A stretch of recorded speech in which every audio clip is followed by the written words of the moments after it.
and benvenuti, fellas and bellas all over the world. Welcome to another episode of the Napoli Rant. I am Raspadori, joined by my co-host, the Vicar of Soviet, Rafa Risto.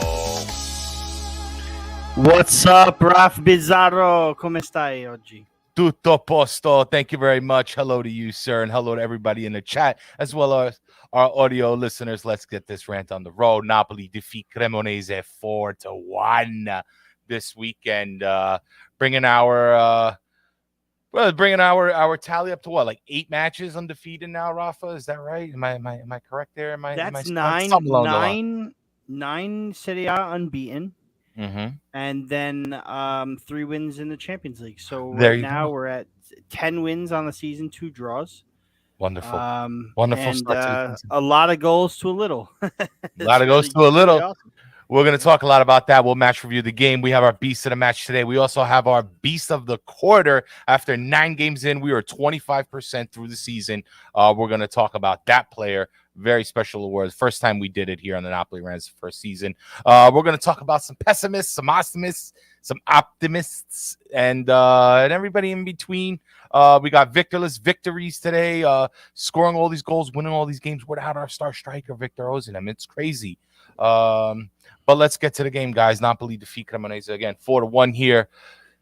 Kind of, it was kind of a I don't know if it was the brightest game we had, Rafa. How did you feel kind of overall? I mean, listen, I'll take the win. I don't care. Ugly, beautiful, win's a win, and I'm taking it. But it wasn't quite the same performance as we saw over the previous games. And I think we're spoiled a little bit now. I think that's it. I think we're spoiled. I think the way listen, it was a slow start against a team that only has 3 points, but you can see for those who watch the league, pretty regularly, Cremonese is probably one of the tougher sides to play against with not a lot to show for it. Those 3 points come in 3 draws. They still haven't had their win yet, but Napoli started the match. Let's not forget, without Piotr Zielinski. So we had a little bit of rotation yesterday. It was an uglier first half than I'd like to have seen, but we drew the foul for the penalty kick, and that kind of set the tone for the rest of the half there. Did you think? I mean, we're going to talk about this. I want to talk about. We'll talk a little bit later about some of the energy of the players. But were you worried at all? Yeah. No. I wasn't worried per se. I was kind of like looking at the 70th minute. Hey, actually, here you go. This was to shake that it's tied in the 70th. We are 100% dropping points anxiety that Napoli of the years past had wired into me. That's where I kind of felt like, okay, I'm looking at we can't, here's a golden opportunity. Udinese-Atalanta ended 2-2 after Atalanta went up 2-0 on the road. Udinese comes back to tie it, and it was here you go. Here is first place alone on a silver platter. And I was like Sal, where I was a little worried come the latter stages of the game, but honestly, not very worried. Cholito was in, and I kind of felt it coming. At least one more goal. I didn't think we'd end on a 4-1. The final score is a little flattering to the performance, But listen, they can't all be 85% possession, 78,000 shots, they can't all be won beautifully and wrapped up in the first half. Ramani came really close in the first 2 minutes and rattled the post. Oh yeah. It would be crazy if that went in.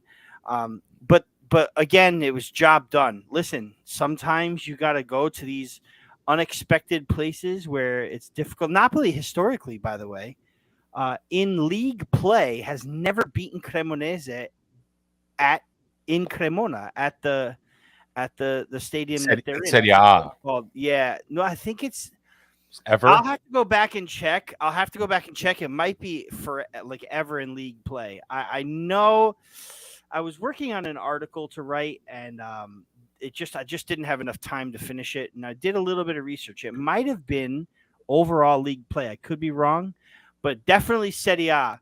Napoli has never gone to Cremona and won the match. Not even in the Maradona days. Like, pretty crazy. Yeah, Maradona's Napoli couldn't beat Cremonese on the road. At home, they did. But actually, there was one year where Diego Maradona's Napoli ended up having to play Cremonese in Monza. And that's a trivia question right there, guys.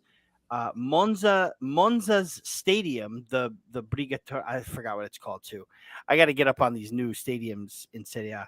But Monza's current grounds, their stadium, the first action Serie A that it's ever seen was Cremonese Napoli in the 80s. It wasn't even a Monza game. So their first home game this season was technically not the first Serie A game it had hosted, which is pretty fun. But yeah, it was a Cremonese Napoli game, and that ended 1-1. Maradona scored. A little So history yeah, here on the brand. you can look it up. And it's there. You'll find it somewhere. But yeah, I mean, like the energy was so. Again, we had Ndombele in there in the first half, so maybe it was a little different than what we've seen. Not much turnover, and we'll get into that later. But I don't know if I really was too worried. Like I did start to like Sal said, I did start to get the jitters of, oh, okay, well, at best we'll be tied with Atalanta again and 1 point behind Udinese, and then here comes Lazio today, and Milan won, and it was like, oh boy. But job done. Rafa, you know what? We were in this position before this season where we either were down a goal or we didn't score. We weren't sure what's going to happen. Now, one can probably look back to Fiorentina and Lecce and be like, whoa, it was right there. But after that, we didn't really see it anymore. Personally, I was not 100% satisfied with the starting 11 as far as who Spalletti chose to start. I wanted to see a couple other players. Now, we saw Ndombele out there, and I do like Ndombele, and I think he's growing. He won. We gave him beast to the match in the Champions League game. I think he's doing some great things, but is starting for them. I don't think he's quite there yet, but to be quite honest, I wasn't as worried because I am confident now in this bench. I am 100% confident in this bench that if Spalletti needs to change things, it's going to get changed and we're going to produce a result. And I mean, 3 goals later, you saw what happened. Okay, those 2 goals came in the 90th minute. One could say maybe Cremonese had the air knocked out of them a little bit. But the fact that we're attacking to the last minute, and we're there to kind of like step on their throats and put this game away and put that nail in the coffin says a lot to me. That kind of stuff gives me confidence. All right. And we'll probably even get into that in the later segments, Rafa. And to me, it's valid. To me, it's all valid. And look, they come onto the field, they change the game. I was like, all right, Ndombele starting.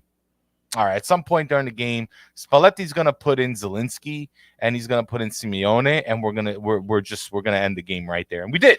And I mean, not I don't want to like toot my own horn. Unfortunately, I was at work, so I didn't get to speak a lot in the Discord or kind of not even on Twitter. I barely tweeted this weekend, but I was confident that we would turn this game around. I was like, we're not losing against Cremonese, no way. And I know it's tough being at home, being in their stadium, but I'll be honest, man. I was a little. I was fine. I wasn't worried. Yeah. I'm as calm as they are right now on the field. I feel like, right? Because even when they conceded, even when they couldn't put a ball in the net, they don't play panic ball, man. And they're confident in each other that if they can't get it in the first 60, 70 minutes, they'll get it in the last 30 minutes or the last 25 minutes or something like that. So overall, it was a decent performance. I want to talk about Politano, Lozano, Rafa a little bit, because I think there was I saw a difference. I see a difference sometimes when I think Politano's a hard worker, but he feels like Insigne on that side where he kind of does this one trick.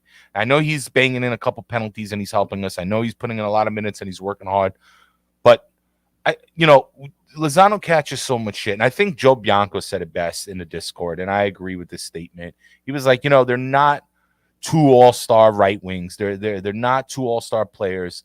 They're good enough and they do the job good enough, and that's good enough for him. And I totally agree. So Politano could do great things, but I like Lozano. He adds this speed, and he crosses a lot, and he creates a lot of chances, and that was reciprocated, as you can see, by Simeone to Lozano, where Lozano got a goal. Well, from Cavada, it started with Simeone, and then later on in the game, Simeone almost had another assist to Lozano. So I don't know. I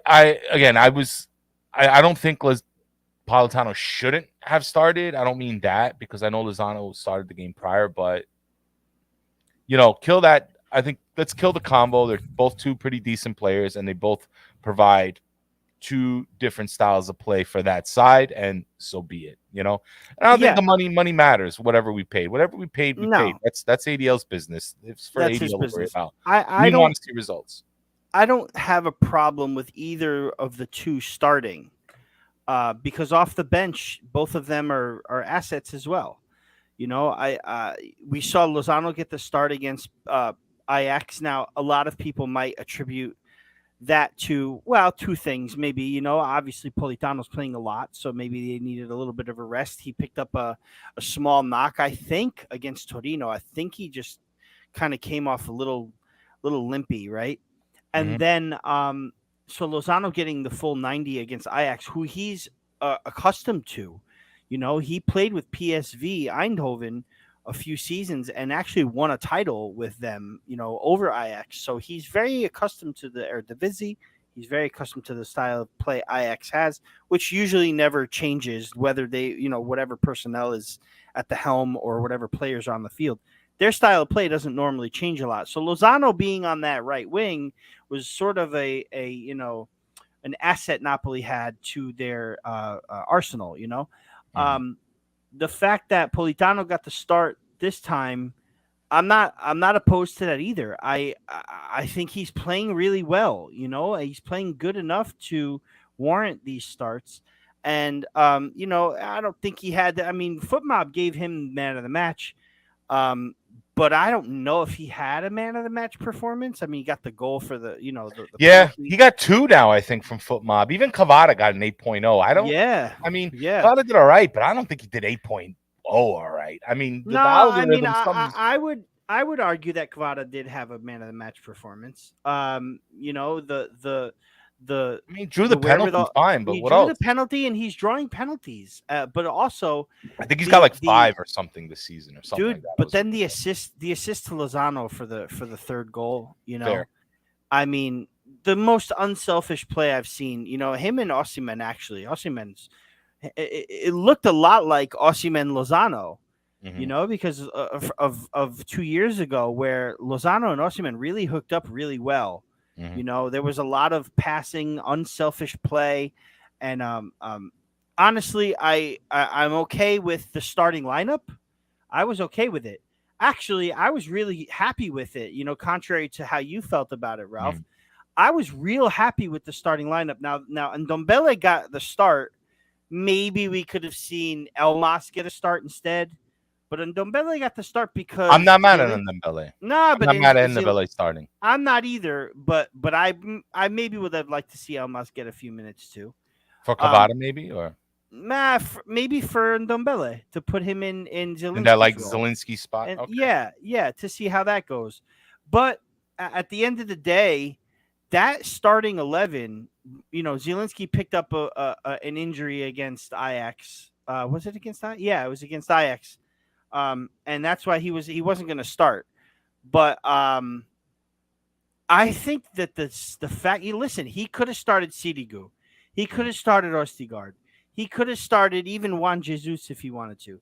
And again, we're getting ahead of ourselves. But as far as a starting lineup goes, I found it as a signal of intent by Spalletti. Like, even though this is Cremonese, it's on the road and they're a tricky team. It could be tricky on the road.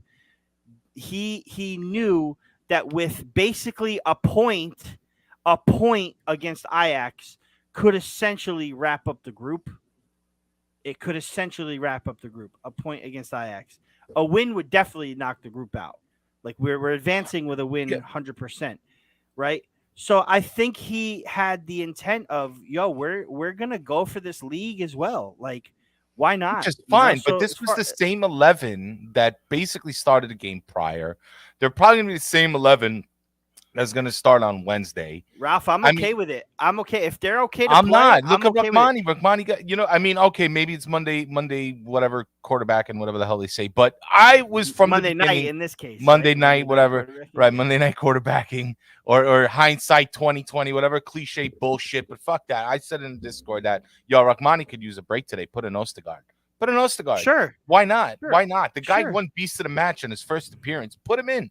Give But I Rahmani a don't think break. I don't think he's out for that long. And again, we have the depth. We have Ostigard. But you He got to came use in- it. We have the depth, Rafa, but we got to use it. We're not. Yeah, but I think we're going a little ahead of ourselves. I think we're getting a little ahead of ourselves. I think look at what happened when we rotated heavily. We dropped points on the road Fine. to Fiorentina, which is Fine. Fiorentina, fine. But then we dropped points to Lecce too, So True. I Well, one was the big road. I think that was against Lecce Spezia. was the big. I'm sorry, was the big Lecce. My rotation. apologies. Yeah. It was against Lecce with the big. We started Ndombele. We started Elmas. We started who else? We had Raspadori, who was in quite in form as he is now. Right. So yeah, I get it, but I didn't want like 6 people. I really wanted like one in each department. I wanted Ostergaard to start. I wanted Ndombele to start, and I also wanted Cavada to get a break, believe it or not. And as far as Politano Lozano, either one would have worked fine for me. And then maybe Simeone gets a start. But one other player that I really wanted to see was Gaetano, and even Sirigu. Maybe Sirigu could have got a game, but you said this last week, Rafa, about keeping Moret in form and let him, confidence. He's okay. It's not even form; it's confidence, man. That's your number one. Yeah, you got to go with him. But that's fine. But putting in Sirigu to play against Cremonese, I don't think should hurt his confidence. I think maybe he could have taken a moment to sit on the bench and cheer on Sirigu, just like Sirigu's cheering on everybody else. But here's the thing. Give him a moment. You have now. Listen, we have got to establish a lead in this table. We have to establish it. So I think the intent of putting out the starting 11 that we did was we're coming for this lead. We want to make it a big lead. And once we have that lead and, maybe in, when we come back from the break or right before the break, I'm going to pull up the schedule right now. Maybe that's when we go with Sirigu. Maybe that's when we start Ostigard a little bit more. Once we wrap up the Champions League, listen, there's a scenario in which if we win this weekend and this week Wednesday against Ajax at the Maradona, all we would need is 1 point to win the whole group against Rangers, and then the final match at Anfield against Liverpool, we could play the whole kids. #play the kids. We could start Gaetano. We could start all these guys. Like, there's a real chance that happens. Now, when we come to. But you don't think Gaetano against Cremonese would have been great, considered he played for them last season? He was one of their best players. It would have been. But again, he didn't even come out, Rafa. But he didn't even come off the bench. We had 2 changes in the 80th something minute, and one of them was an injury. But listen. But we have to establish a lead first, Ralph. We're playing with fire if we start experimenting right now. Now, I'm not saying that the players that are on the bench are experimental players. What I'm saying is you have to go with what's working, even if it's going to cause 1 or 2 muscle strains, injuries. I did see Fili de Vesuvio say that the injury to Rahmani had nothing to do with fatigue. It was a strain. Listen, it's gonna happen. This is sports. This is why we have depth. But we have got to establish a lead in this. Dude, our schedule gets tough. It's Atalanta, Empoli, Udinese before we go. Fair, and those are the top teams. fair You enough, know what I Rafa. mean? Fair enough, Yeah. Rafa. But the fact that again, I got called. At the very least, give me Ostigard to play for Rachmani that day. Because I mean, okay, again, you can't predict Rachmani's injury, but it's like you're rolling the dice when you do something like that. And we speak about depth. Depth is not depth if we don't use it. I just think this game in particular, sandwiched in between all these other games and the amount of output our players have been producing, I just think this would have been a good fit to rest the defense. Ajax, maybe, well, I mean, maybe he'll get the call for Ajax now. Ajax is a tough team. It's good to have a tough defender out there. I believe like him and if him and Kim Min Jae start, I'll be a little bit, maybe I'll be a little bit more confident. I don't know, but either way, we take the Yeah. lead. No, I understand. I understand what you're saying. I do. I get it. But I also think that Spalletti's substitutions have been working out really well. So when it comes to rotation, he makes the odd sub at halftime. He's making earlier subs than normal. He is than past managers anyway. He's doing it. I think that as long as this whole team is happy in the role that they're in, the only question I ever had was Lozano and his happiness, but look at the smile on his face this weekend. He comes off the bench, he gets a goal, he almost got another goal. Unbelievable save by freaking Radu at the end of that game. Unbelievable. But that was amazing. Could have scored another goal. As long as everybody's happy in their role, look at Simeone. Simeone's coming off the bench to score, and he's smiling ear to ear. He's so happy he's a Napoli player. This guy was starting for Verona, starting every game for Verona, scoring 17 goals, 5 goals a game here and there. And we have a guy we went from a guy who came off the bench. Listen, Petagna came off the bench and got us wins. He got us. I can literally remember he got us wins. So Andrea Petagna, on a few occasions in his stint with Napoli, is responsible for about 9 to 12 points in Serie A for us, right? Okay. Right. Simeone has come on and done it 3 times already this season. Once in the Champions League and once with twice with in Serie A. You know what I mean? It's already happened, and he's happy about it. He knows. Like I heard someone else, it might have been Joe Fischetti, say these guys came to Napoli knowing, okay, this position is filled, that position is filled, but they still wanted to come to Napoli. So when Simeone comes off the bench instead of starts, I don't think he minds because hey, I'm gonna come in and be a factor in this game, and it's a lock basically. So I understand what you're saying when it comes to starting lineups, but I think the starting lineup is just like for pride and honor. These guys are going to come in and make a difference. I don't think it matters whether they start or not. You know what I mean? So that's just my way of saying, I'm not as affected as you were with the lack of rotation. All right. Fair enough. Fair enough. We got 2 sides here. But who do you think your beast of the match was, guys? We're going to do it. We have our beast of the match of the Cremonese game. We also have the beast of the quarter, a new thing, a new segment that we're introducing. We are 9 games in. We are 25% through the season. And Ralph and I decided to let's pick a beast of the quarter. Let's judge these 9 games and think who was that player that really stood out this quarter. We'll have 4 of these, I guess, right? Throughout the season. Maybe we'll even do one. We'll see how the Champions League goes. We'll see who's the beast of our CL campaign as well. We'll see how that goes. But for now, beast of the match. I want to give everybody a second to respond. And while you respond, I'm reading Johnny Iucci's comment here because I'm reading it. I have to admit, you guys, I was wrong. I can't believe how fast Cavada and Kim have adjusted to the Serie A. Great call by you guys early in the transfer season. You got a heart there, Johnny. To stay calm, stay calm, and we'll be good.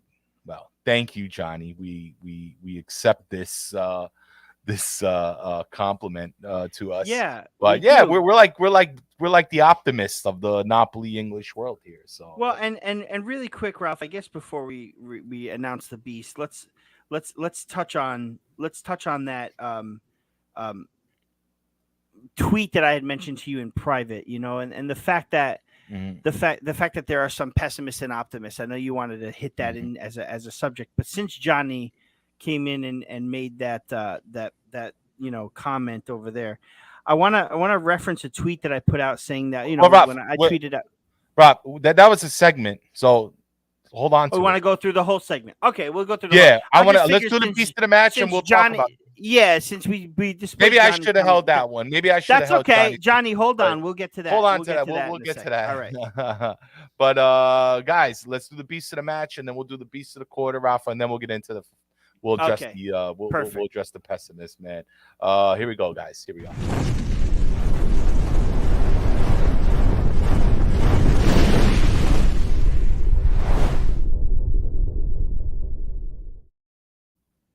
Here he is, guys. Giovanni Here it is. Simeone, man, beast of the match. First beast. First beast. So I was watching the game, and listen, Kim had a great performance out there. He was one of my noms. Cavada, despite him not being as present in this game as the others, I still think is beastly what he was doing. And no, no way, Gilberto says, yo, listen, this guy flew in the air and knocks in the game-winning goal. Now, he's done it. He's got what I think like 4 goals already off the bench.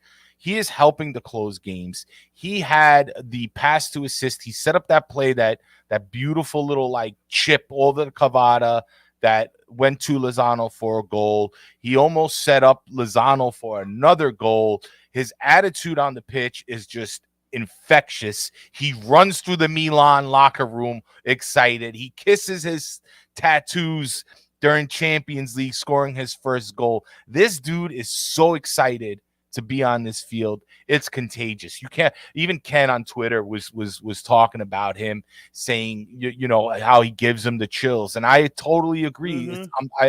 This guy, he gets on and he does things, man, and it's I don't know. I just like him. I like what he brings to the team, not just goals, but just his attitude, his work ethic, his toughness, and that goal was gorgeous, man.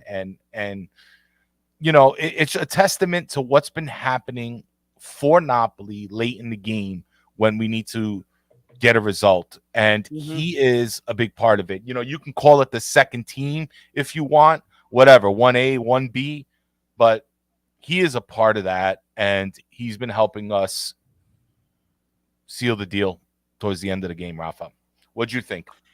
I'm with you when it comes to the beast of the match. Obviously, we end up agreeing on who the beast is. That's for sure. I do want to shout out Kim. I think Kim is getting. I mean, he's been runner-up. I think if we're going to call it runner-up of the quarter, I think it would be Kim. But Simeone for me was just. I mean, listen, you asked the guy. This is the perfect scenario, right? This is the scenario that we all saw play out in our heads when Simeone was even just discussed as coming to Napoli. Like when Simeone was just a thought, and when Simeone the rumor, and then that became a little true, and then it became all he only wants Napoli. Before we actually signed him, this is what we saw. Like, oh my gosh, can you imagine Cholito Simeone coming off the bench and winning games for Napoli on a regular basis? And this is what's happening. So in this match, that's what happened. I think he deserves it because of the goal, and like you said, because of the play to the assist to Kvara for Lozano. Yeah. I think I know why Gilberto said no way. I think he's going to Lozano. He's going to go Lozano, and I think that's a fair shout too. I'm going to give him a little bit of love. Gil, for some reason, thinks I got this thing against Lozano, which I don't. No. I don't even want to support Lozano here. Gil doesn't. Gil, you see, Gil is a Napoli guy, but he's not really on Napoli Twitter, right? So he doesn't know the battles that we have to go through with the whole Lozano Politano fight that happens that no one here really cares about near you. Raf, Gilberto, I'm sorry. Quick, let me address you. Lozano did First of all, we support Lozano here. We support every player in Napoli here. Number one, we have nothing against anybody, including Meret. Well, now. But understand that Lozano right now. Menet Lozano, is Gil's favorite keeper, by the way. yeah, there you go. Moret's everybody's favorite keeper. Last season, he just kept saying, put Meret in. Put Meret in. But listen, Lozano, understand, I don't want to say has been struggling, but he's had a difficult time trying to find the back of the net lately. He had a few missed headers, few missed kicks. Simeone helped get him back into the game, and that to me is beastly. Not that Lozano didn't have a performance. I mean, Lobotka had a crazy performance. Kim had a crazy performance. Even Cavada, into some instance, had a pretty great performance that was slightly beastly. Definitely gets a nod. But the beast of the match is the person that really, picks the team up by the scruff of the neck. Yeah, it's not a stat. Like, yeah, he scored the goal, but that's not why he won. It's his presence on the field. Yeah, is why he won beast of the match. His demeanor, his composure. Fed off of that because I think they came on at the same time practically. I think they did come on the same time. Well, no. I think they came on for Ndombele. Simeone came out for Ndombele, and then he did. You're right. No, Lozano came on after. with Zielinski. That's true. But still, that's when it all started. And their styles complemented each other very well. I liked seeing Lozano and Quada on the wings, man. With Cholito in the middle. Come on, dude. That's I'll take something. It. Take it all day long. That just gave me the chills. Forget it. I tweeted too about him. I said, listen. I said words can't express how happy I am to have this guy on my team. Yeah. Like this is the guy I think, I'm telling you, that's going to post Osimhen take us to another level. That's what I think. I think so too. And just the overall embrace of everybody. I'm noticing more and more. When other teams kind of walk off, these teams are high, especially like Raspadori. You see, he's just kind of high-fiving everybody. Good play. And get this. Shout out to Omar Oktogba, who was after the last Champions League game, was one of the only reporters in the whole world to talk to Napoli, and he talked to Simeone, and he asked about with Victor gone, how's the team? What is the mentality of the team? And Simeone had responded that we're not looking to be better than each other. We're all here to help each other out. And that I think is going to be the line of the season for this team, is just a bunch of guys trying to win, helping each other out. We saw it. I mean, we're going to get into a couple more of these stats, but I want to talk about the beast of the quarter, Rafa, since we're here. It's a new segment. It's exciting. And then we're going to address the later the later topics, guys. But beast of the quarter, who do you think it was? Did you have a completely different person that we chose from these past 9 games? Or I should really say 12 games, because we include the 3 from Champions League. Did you pick someone that we chose? Did you pick somebody completely different? Who is your beast of the quarter? I want to know. Put it in the chat. Guys, put it in the comments, the audio listeners, if you want. Let me know. But here we go. Let's give it to him. Got a new graphic for it, too. It's going to be awesome. Awesome sauce. Here we go.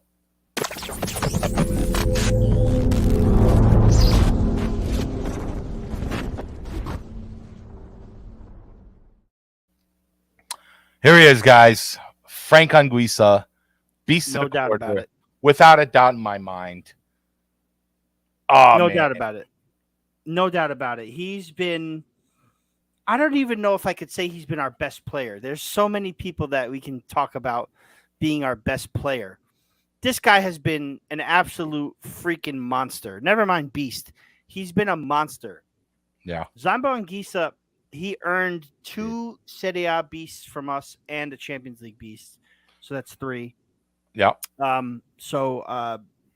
I think it was the game against Fiorentina and then the game against Torino for Serie A, and then it was the Liverpool match where he got the Liverpool match. Right? All 3. Yeah. Just an absolute. He had the 2 goals against Torino. Yeah. Just a phenomenal a phenomenal signing. I mean, when you think about it, he was a new signing this season. You know, he was on our team last year as a as a part of a loan deal. We pick up the option on him, and it was the best move we could have made because this guy is absolutely bossed the midfield. I think the question is, when does he get a rest? You know what I mean? This guy is a Him and machine Lobo right did now. play 90 minutes last game. Yep, yep. When does he get a rest? They have been absolutely workhorses. All of them, the whole midfield. Lobotka, Anguissa, Zielinski. For me, it's the midfield in Europe. You know, for me, and Anguissa just heads that. Yeah. A lot of people are saying Labotka in here. Now, mind you, Labotka has been the quarterback for this team without a doubt. What he has provided for us as far as controlling the ball has been pivotal in our defense, in our midfield rather. And you know, if I had to pick like man of the quarter, maybe I'd give it to Lobotka. Oh, sure. Beast of the quarter goes to Frank. And for me, one of the a few of the reasons that I picked Frank was he provided something this season that he didn't provide last season, that he has been really trying, has been really working on. I saw it in preseason this season. I'm like, and that's his offense.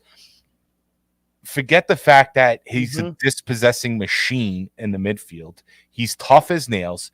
He has tracked back to help Di Lorenzo more than a number of times so far this season already. What he's done to come back, to track back and to help the defense, it goes so unnoticed because it's so quick that it's you know, it's mind-boggling. But what I said, and I remember saying this last season, Rafa, was, man, once this guy starts providing on offense, he is going to be one of the best players in Serie A. I know there was a big debate. I was watching IFTV a few days ago, and they were talking. They put Frank Anguissa side by side with SMS. You know, like who's better? You know, and I think it's a coin toss. But I won't get into that debate. But the fact is that he gets into that debate now. He has scored more goals now this season than he has in his whole career. I believe he scored a couple goals when he played in Spain. The fact that he has added this element to his game, to me, is beastly, because Lobotka was probably beast last season. Probably could have got a couple quarters last season. You know, how he changed under Spalletti compared to Gattuso was nothing short of amazing. Everybody talked about Lobotka, and he has cemented his beastliness in our hearts in this team. But Frank kind of did the same thing last season too. I mean, like what he did on defense for us, what he did, like coming out there. I think he got beast of the match his first game, if I remember correctly. He did against Juventus, yes. Yeah. I mean, incredible. But the fact now he's not only is he scoring goals, providing assists, setting up plays, dispossessing, helping on defense. This man has been a force in the midfield. He's doing it all. Beast of the quarter, without a doubt. But listen, he's part of the best midfield in Serie A. Yes. Beast of the quarter. Last season, he had a little bit of inconsistency. If you watch this team up and down, left and right, you know, the problem with the team was a bit of inconsistencies. We don't see that this season. We don't see that from him. Someone put it in here, and it's true. Joey Carbs put it. Zombo hadn't had a bad game to date, he said. You know, and it's true. It's true.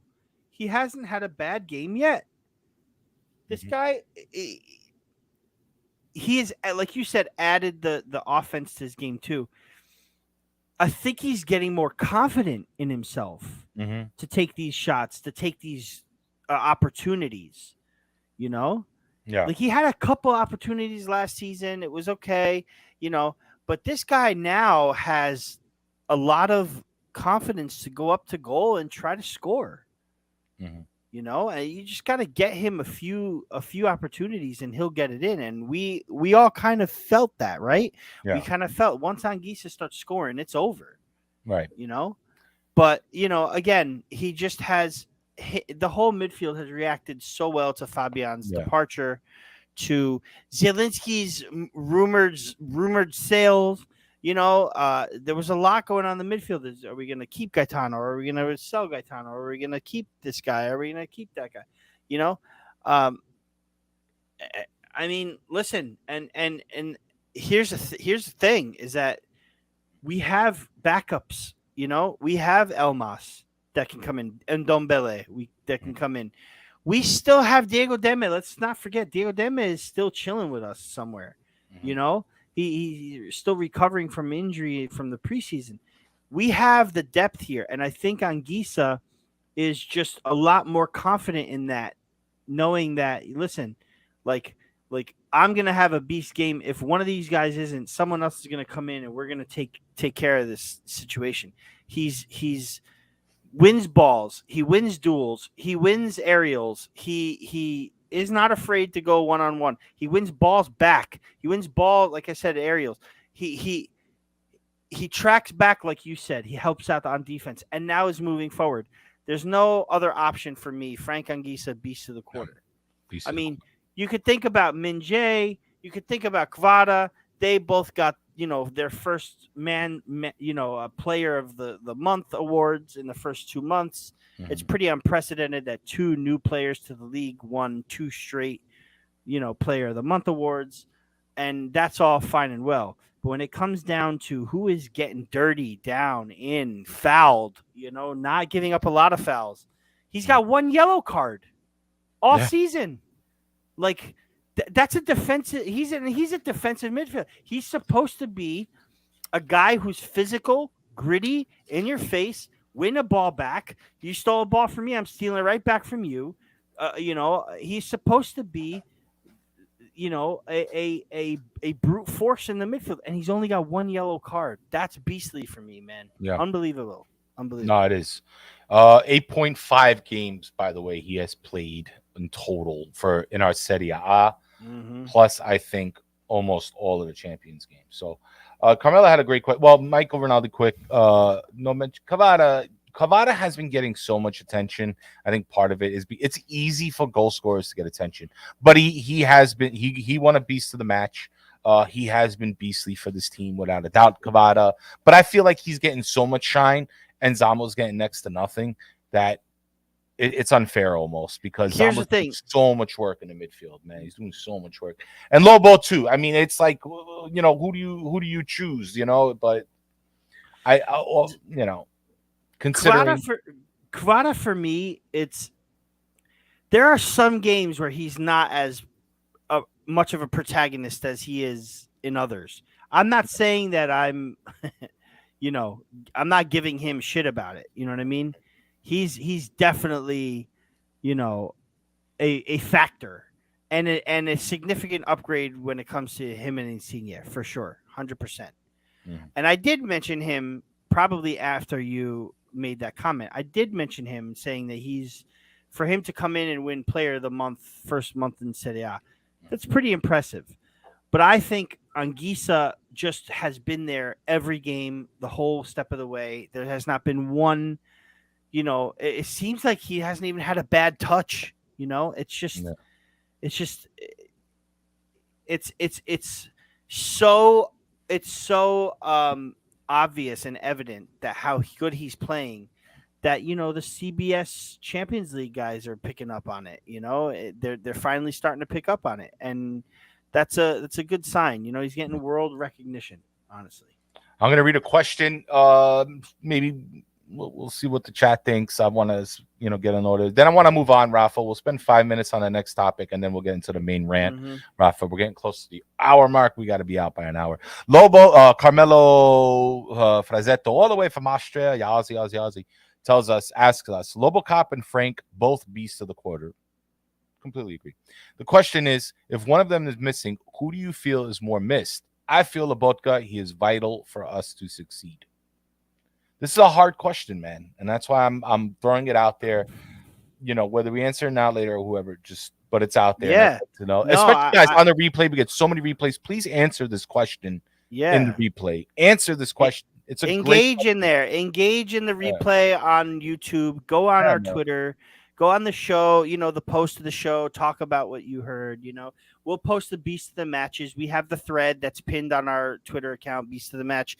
Tell us why you think he's not. Tell us why you think he is. What happened? What your opinion is. I really like this question that Gil asked, or this comment that Gil made too. So Carmelo, yeah, we'll get to that soon because at this time I really don't know. That could spark a whole another debate. Maybe we have to wait to see. That's next. Join us on next week's episode.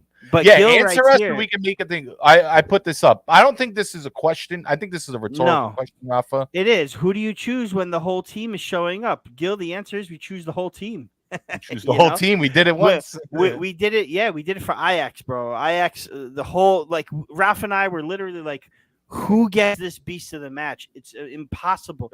And we had just talked about possibly. I think it was the last game again. The one before Ajax. Was that the Torino game? Yeah. Where we had said maybe we give Beast to Spalletti and Giuntoli for some reason. It was ADL and Giuntoli. Oh, ADL. No. That was for the Champions League game, Rafa. Oh, was that for the Champions League game? Yeah, but I mean, they'll get theirs. They'll get theirs. No, yeah, but the whole point is that. Like, who do you pick? Who do you pick? Right. Who do you pick? Even in this game, we're picking up our management. We don't know what to do anymore. Like, dude, but even in this game against Cremonese, like who do you pick? They all had a pretty lackluster first half. Second half was, a little tight. We gave up the goal in the second half. It didn't look good. And then our subs came in, and boom, we're 4-1. Next thing you know, freaking Oliveira gets a goal. I mean, come on. Oliveira comes on for Mariri and gets a goal. Unbelievable. Yeah, we got our right backs assisting our left backs. This shit is nuts. Di Lorenzo got an assist, and dude, I mean, here's a good shout right here. Johnny Aucci says, I would say back on the Napoli train. I would say Frank Anguissa, wink wink. I would say Frank Anguissa, responding to Carmelo's question. When we lost Alan to injuries and then he left, we lost the physical side of us in the middle, and you see how necessary it is to have a physical. That's 100% true. So that's 100% true. And he notes underneath his comment that we still do have Deme, coming back soon. It's another addition to the squad. It's another addition. I think Gaetano can shady be a regista. We saw a little bit of that on the field. So it's absolutely. Well, does it matter? Everybody's great. But and considering this, then we have to address the pessimists, the optimists, and somewhere in between, Rafa, because I'll be honest. So I read this when Patrick Kendrick the other day tweeted something, Rafa, and I wasn't offended. He was right, but I was mad that he was right, and I started texting a few friends in Napoli and kind of giving shit to them. Patrick Kendrick said that our fan base was probably one of the most fickle in Italy. And I know we have great viewers here. Don't get me wrong. And I feel like everybody that engages with us has great opinions and they're able to be as balanced as possible. But not every Napoli fan is like that, Rafa. And to some extent, I understand why. To some, I don't. But I know you wanted to address something. You wanted to read out a comment, so I'm going to let you. And then I did. We'll keep talking about this. So yesterday I sent a tweet saying that it's lonely they say it's lonely at the top, and if that's true, I like being alone. So, I posted a picture of the table of us sitting by ourselves. Right? We're so lonely. I have nobody. You might finish in fourth. No, they might not finish in fourth. At best. But yeah, moving on. Thank you. The docile tones of Ralph Pizarro. Thank you. If you're sleeping now, we understand. So I wrote that, right? I mean, listen, I got some crap from a Milan fan saying chill, long way to go. Still got to play Atalanta, Udinese, Juve, Roma, Inter. I said, well, if you watch Napoli play, I really can't see any of those teams getting max points from Napoli. I can't. We're standing there and we're after this game, because I made the comment Napoli treble. My cousin's like, whoa, chill, chill, chill. But then I'm thinking to myself, like, think about it. What team in Italy can beat us right now? I don't think there is one, right? So, one of another Napoli. He's a Napoli Not supporter. Cremonese. Sorry. I'm not going. Yeah, I know. I'm not going to call his name out. If you go on my Twitter, you'll see who it is. I don't have an issue with this person. I just wanted to use his tweet. I will read the tweet to sort of rant about this on the show. Okay, so he Okay. says Napoli fans never learn, do they? A few fantastic wins together, and suddenly a shoe in for the league with most the season still to go. I hope you are right, of course, and I want to see Napoli win the Scudetto, but excitement needs to be kept in check. Now, I say to you, fellow tweeter, Napoli tweet, have you been watching these games? Have you? Do you not notice something a little different about this team compared to other teams from the past? Even in the way we've won our first, 9 games or 7 games and draw 2, as opposed to won our first 8 in 2018, won the first, unbeaten in the first 12 ish, right? Have you not seen in the manner in which that we're beating these teams? If we get scored on first, we're coming back. Either we're coming back with a vengeance or we're coming back and we're winning by 1. We're kicking, serious ass in the Champions League. And when I say serious ass, I mean Liverpool, who are the champions in 19, runners up last season, and we beat them with ease. It could have been 7-1. Okay. Then Rangers on the road after that whole thing with the Queen, no fans, nobody had to change the day of the game. Our psyche that is a game we could have definitely completely unraveled. And what did we do? We missed 2 penalty kicks in a row, right? And what did we do? We won 3-0. We came out and destroyed them afterwards. Yep. Games like yesterday, Cremonese, these are games that we in the past would have drawn. We already did it against Lecce. We did. We got it out of our system. We did it. Fiorentina, I'm not going to worry too much about. Fiorentina, even though they lost today 4-0 to Lazio. I'm not going to worry too much about Fiorentina. Fiorentina are a tough team. Vincenzo Italiano, he knows how to play our up to our level. 0-0, fine. But have you been watching the manner in which we've been winning? We have 22 goals in the league, most in the league. After 9 games, we have 13 goals in the Champions League in 3 matches. 13 against Rangers, who were runners-up to Europa League last season. I failed to mention, and Ajax, who are basically European royalty. How can you not be excited? You have now. Let me add to that, Rafa. 12 goal scorers and 22 goals in Serie A. We are first in that, right above Udinese, who has 11 goal scorers with 19 goals. I was checking. And then I think Lazio comes in third. 8 goal scorers in Champions League, 13 goals. Unbelievable. Pretty damn good. And, by the way, let me read to you what also we lead in Champions League. Most penalties awarded, highest rating, most goals per minute, first in expected goals at 10.9. That's above Man City with Haaland, the animal. Mm-hmm. Okay. We have the most in shots. We have the most chances created, and we have the most shots on target. Rahmani and Kim are in the top 5 most accurate passes in the league. Mario Rui is tied for 4th for most assists. We have right backs giving left backs assists. Off the bench has been ridiculous. And we have one person who nobody even knew, could barely say his name, who is, I think, first or second leading goals in the league or something like that with 5 goals in Cavada. So just a couple Dude, numbers. we're averaging 2.91 goals a game, right? And we're averaging 0.75 goals given up. Okay, that's our average right now. Mm-hmm. And listen. The fact is, it's not even the goal. It's not even the goals for and against.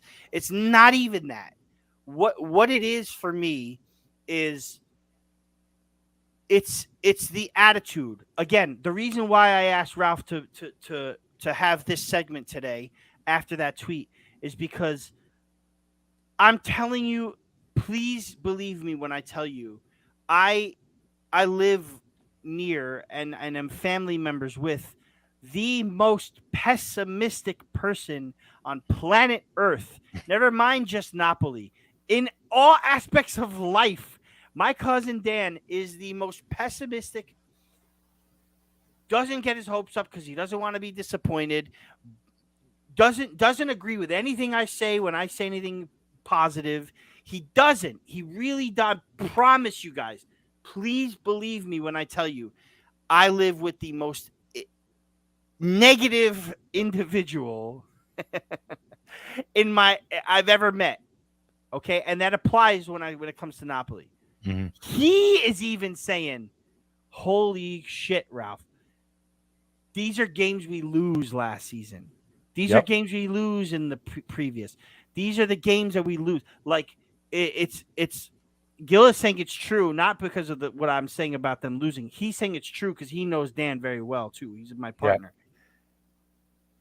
I'm telling you, these performances are not going to go unnoticed all season. Plus, add to the fact that Milan are not playing the way they usually do. Milan not playing the way they usually do. Juve are down in what, 10th, right? Inter are in 9th. Right now the top is Napoli, Atalanta, Udinese, Lazio. No, Napoli.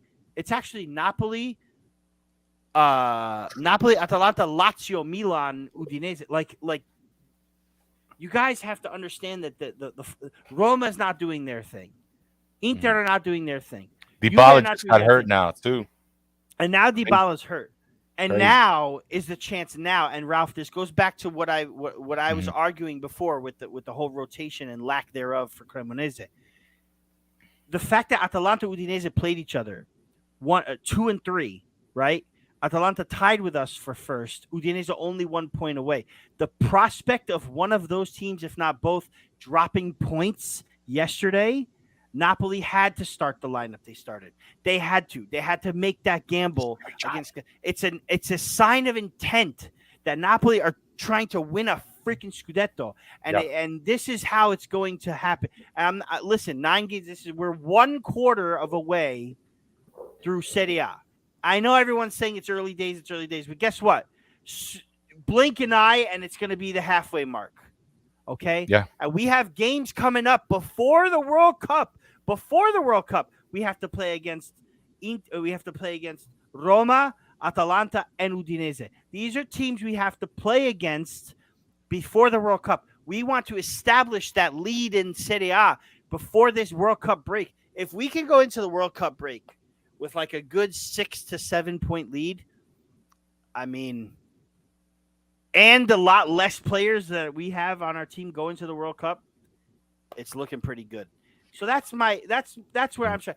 The pessimists out there, please just consider that the fact that this is a different team with a different mentality. That the old guard is dead. It's gone. Thank you. Grazie. Dead and gone. Sorry, I'm singing it. Grazie Koulibaly. Grazie Insigne. Grazie Mertens. Grazie Spina. Grazie Fabio. But it's over. It's over. This is a new group that doesn't have that mentality of, oh, we bottled it that year. Oh, we bottled it last year. Oh, you can tell it on his face when he's taking a penalty, Insigne. You can tell it on his face. Oh, the whole weight of the world's on my shoulders. None of these players have the weight of the world on their shoulders, and it's showing. It's showing. Yeah. Please stop with the negativity. I get it. We have battle scars. We're Neapolitan. We're passionate. we're superstitious. It's going to happen again. No, it's not. It's not going to happen this year. It's not going to Listen, happen. Rafa, I want to address one thing, and then I want to move on to the next topic, and maybe we'll do about 5-10 minutes there, and then we out. But here's the deal. I'm agreeing with what I'm reading in the chat and what I've read with certain comments on Twitter and Discord and all that. I get the scars, and one can say that we've kind of been in these positions before, and then we see things kind of fall off by the wayside there, and I understand that, and I think the pessimists are valid in some instance to be like, hey, don't forget what happened last time, and I think we should respect our history and understand what's going on. But that's the thing, because if you are a true Napoli fan and you've been watching this team even within the past 10 years, you didn't even have to watch the whole ADL era, but just over the past 10 years, you could see a significant difference with this team compared to most other teams.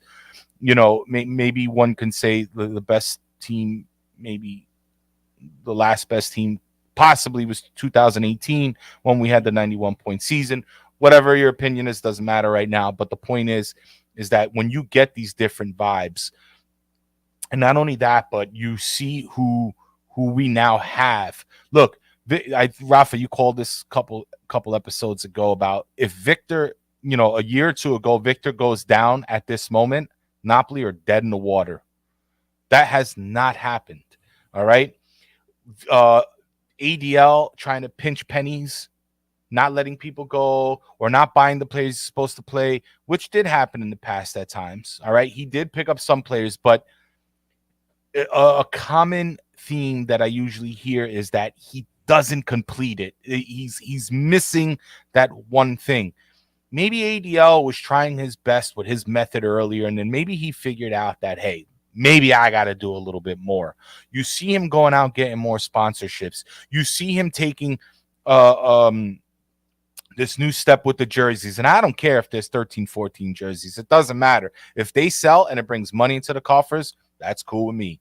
I'm a businessman. I'm fine. I'm not going to buy all the jerseys, but people will. And that's fine. And now we're making them and we're producing them and it's cool. And they're Armani and we're getting money for it. Is it the biggest money? No. Now he's pushing with Apple to try to get that deal going on for the whole Serie A, for everybody to get money. And I've been pretty outspoken with saying, hey, I think ADL did hit his ceiling, but I think Serie A is not pushing theirs. So if Serie A can do their end of the bargain and meet in the middle somehow, boy, it's beneficial not only for Napoli, but for all the teams. And maybe it'll bring more money for all teams. And maybe we can make better moves because, and maybe we don't see Italy becoming this, or Serie A becoming this farmers team.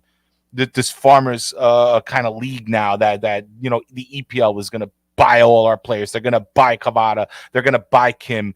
They're going to buy pump the brakes. We already still a Botka in a verbal agreement with trying to extend his contract. I think they just did. Frank. They did Meret. They did Meret. You're going to see little by little. Right. You're going to see these contracts more and more and more getting extended. All right. He reset. He's going to start extending. He's going to give Cavada and Kim time to prove. And once they prove themselves, he's going to offer them more money. He's going to put a bigger transfer fee, and they're going to stay for a few more years and help us produce something. And if not, we're going to get a boatload of money and just do this all over again. And we're already got a boatload of money. Yeah. We won 3 Champions League group stage matches. Right. If you really think I think about we're like that, 50 mil right now. Dude, that's more than the freaking Scudetto winner gets. Yeah. It's more. No, is it? Joe said that as well. Okay, so it's about. How much does the Scudetto winner get? I think it's the first place is about like 180, 100. I mean, 100 million, 80 million. It depends because there's like weird historic rights that makes a difference. I don't know. It's a whole bunch. It's a bullshit equation. I'll tell you this: it's 50% less than what the EPL was making. So But I think overall the general vibe of the team was different. We complain about a lot about mentality. That has changed. Even Spalletti has changed to some degree. I think he's been perfect politically. I think he's been flawless politically for the city, for this team. As an employee of De Laurentiis, he knows where to step and how to step.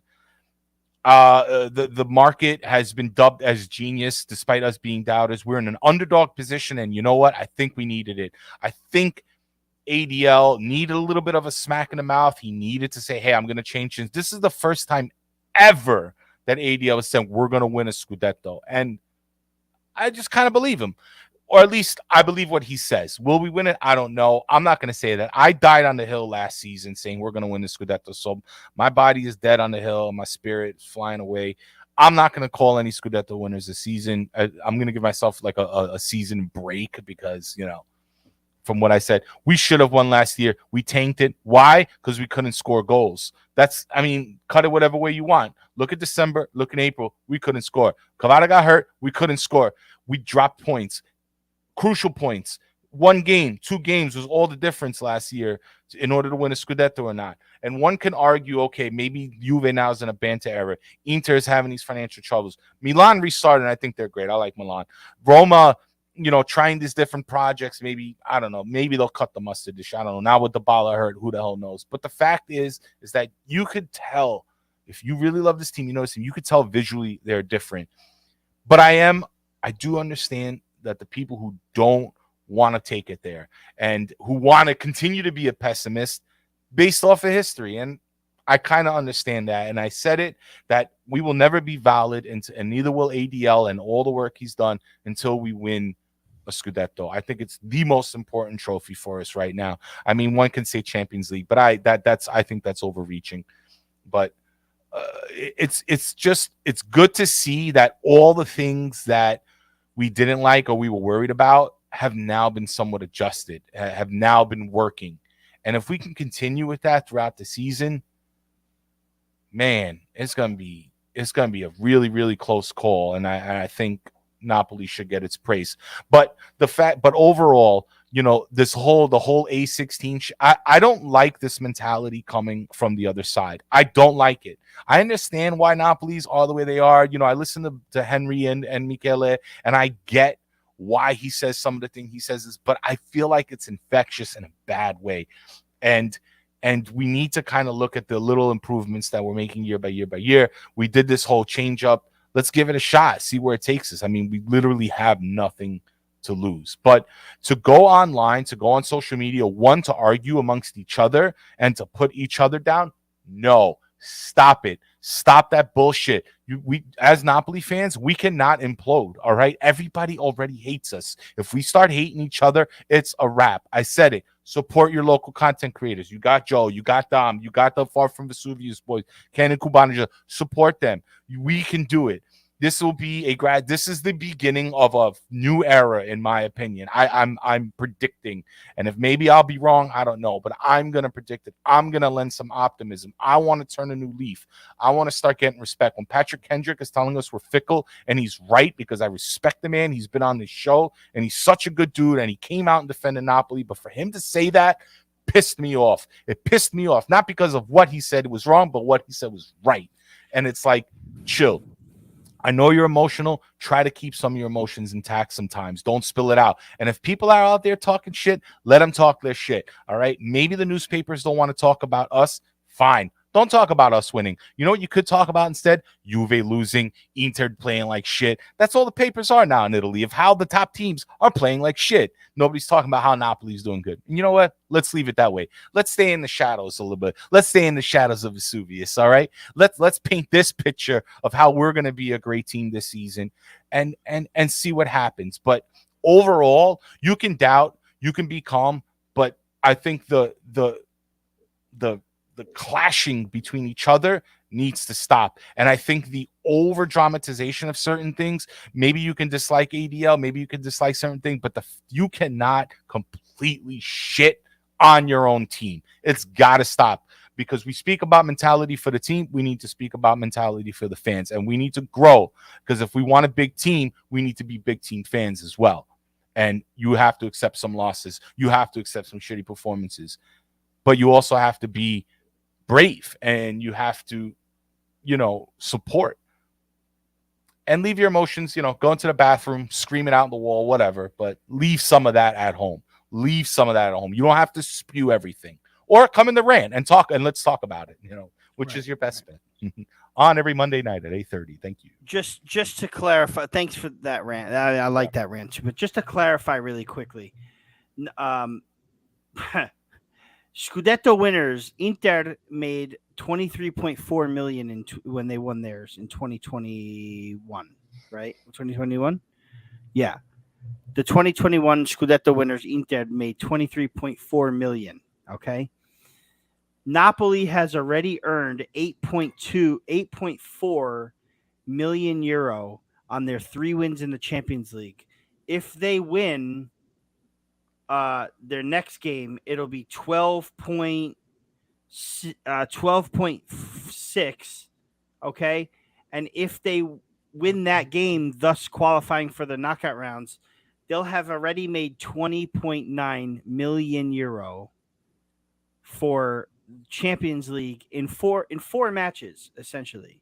Mm-hmm. So yeah, man, the money is nuts. Yeah. The money is nuts. And that might be difference for ADL, Rafa. He's like, all right, if I spend this much and I do it wisely, I can get something out of this. And I think he finally understands I need to complete this team. What and I think it was politics. What I think it was convinced him to buy the players. Yeah, man. But I think it was also the fact that, you know what?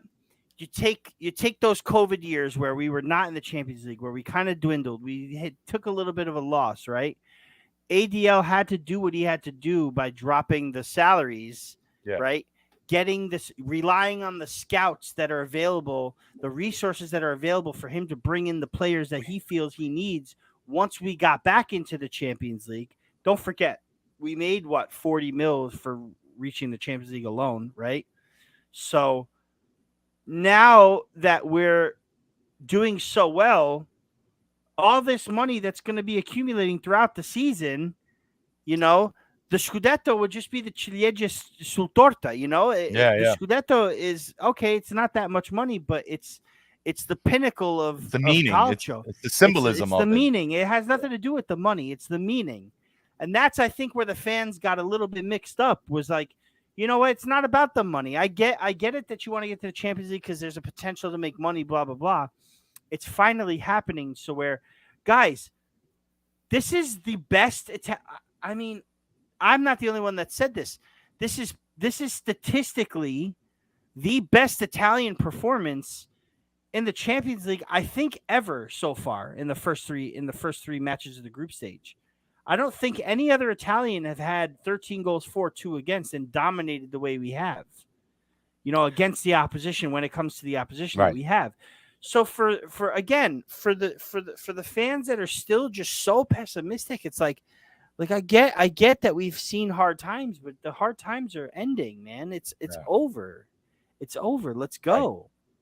And if you need more proof, you can tell by having Victorless victories. There's no other proof. I mean, this is it. This is it, right? This was the smoking gun here, you know? This is the smoking gun, man. What do we do when Victor Osimhen comes back?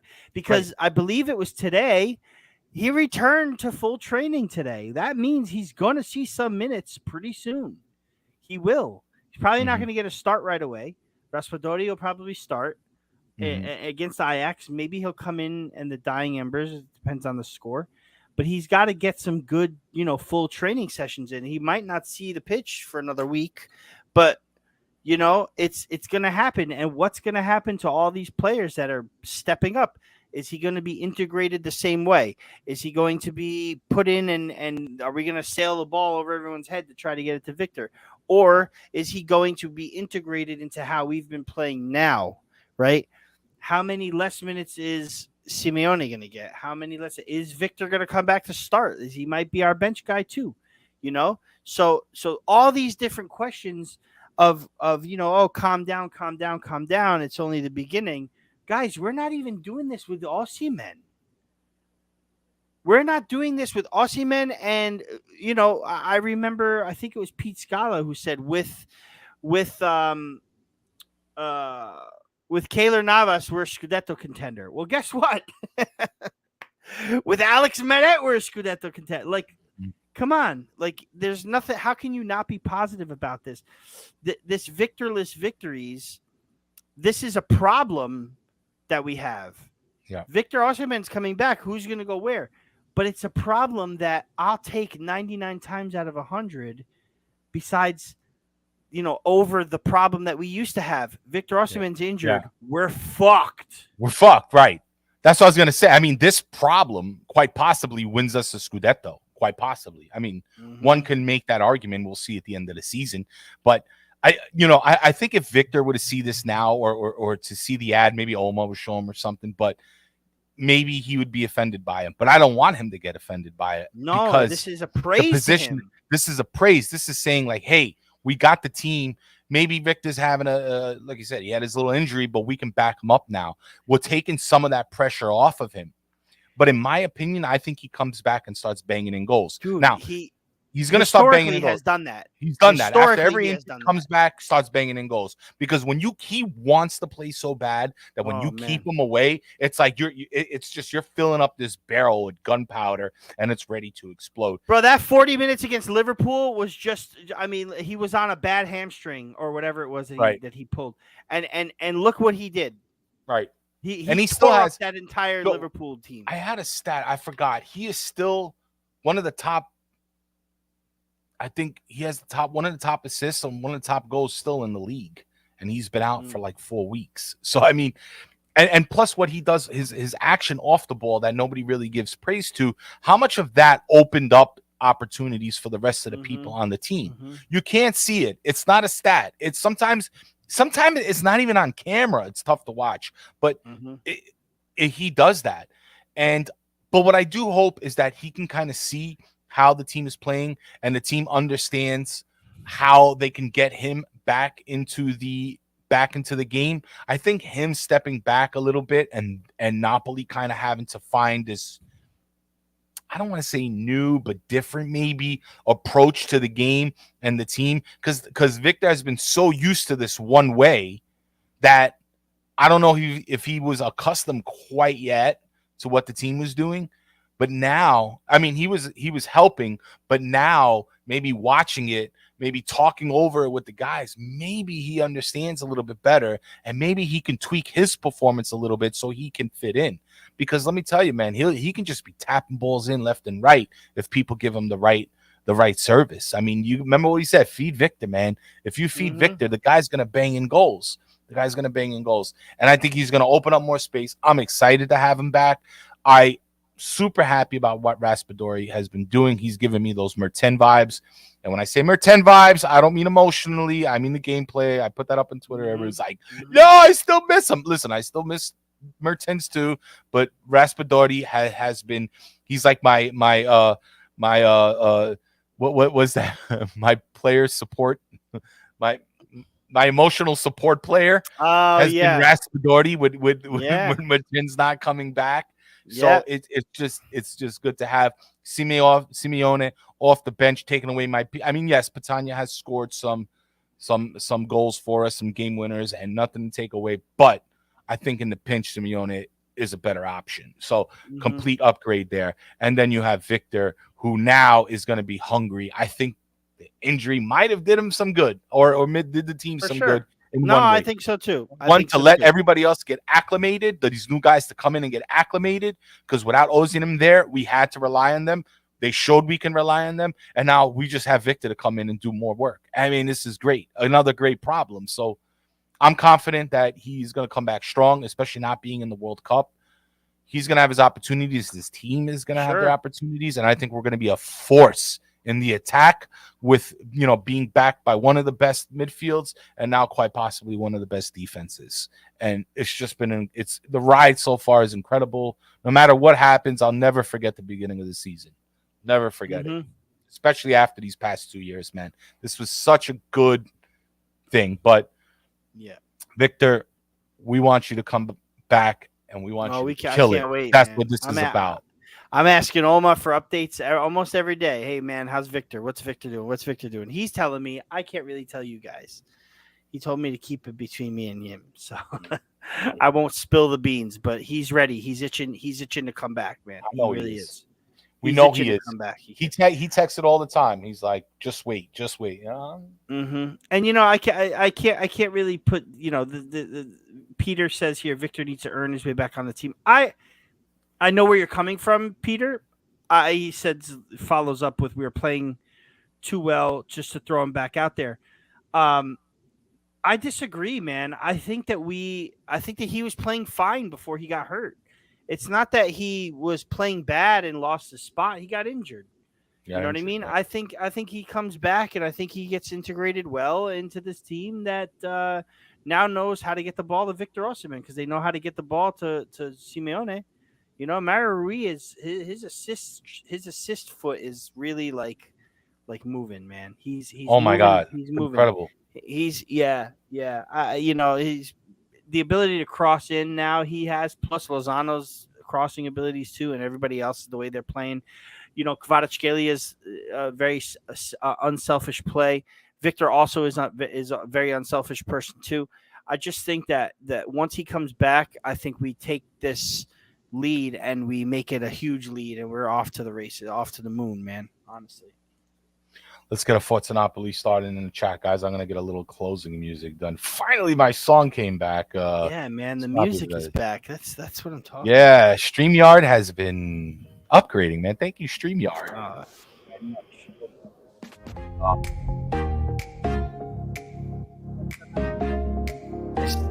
Get in this chat. Get in the social medias. You know, the Facebook, the Twitter. Please comment on Twitter, comment on YouTube, you know, give us your opinions. For those who are not watching live, who can't watch live, you know, check us out, share us, like, subscribe, do all the great stuff. Far from Vesuvius, get on our socials, talk to us about how you feel, you know. This is a show for you guys. Yeah. Come into our Discord, for crying out loud. It's been lots of fun in there. The watch parties have been dope. Lots of people coming in from Europe, from everywhere. It's so fun. Next Strike maybe October 16, guys. Yeah, try to make it out there. I'm going to try my best to get out there myself. A little challenging right now. A little tough time. But if I can make it out there, I will, for sure. I will be at a few more this season. That's for damn sure. But yeah, be sure to hit like, guys. Please subscribe. Please share. Tell the whole world about us. And please support. Thank you again. Watch parties are where it's at. But yeah, certainly thank you to all our live viewers. Thank you to all the audio listeners of the podcast. Big shout out to Napoli, 4-1 again. Let's hold on like this, boys. We got a game. What is it? Wednesday. I'll probably go watch party in the Discord. Wednesday at noon. Not noon. It's 12:45. 12:45. Wednesday, 12:45. Ajax at the Maradona. Win guarantees us the round of 16. Guarantees us a round of 16. Can't wait. Super excited about the conference, guys. But Rafa, great show as always. Thank you, my friend. I guess I'll see you Wednesday. Yeah, see you Wednesday. All right, guys. Ciao. Forza Napoli sempre. All right. Forza Napoli sempre. Ciao. Bye-bye.